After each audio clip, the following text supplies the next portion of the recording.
Na 20 seizoen zit de voetbalcarrière van Gerald Sibon er snel te midden om kwartier of jouweren definitief op.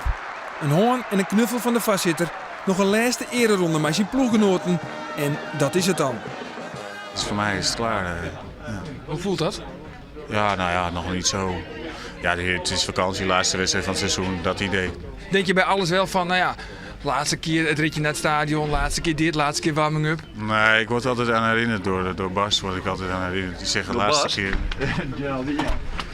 Laatste keer in de bus naar Twente, laatste keer in de douche bij Twente, laatste keer dit, laatste keer dat. Dus nou ja, dat idee heb ik niet. Hoor. Gerald Sibon speelt in totaal 4 seizoenen, verspreid uit 3 periodes bij Heerenveen.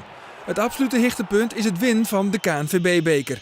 Gerald Sibon benut de laatste, allesbeslissende strafschop en bezorgt Heerenveen voor het eerst in de historie een echte prijs.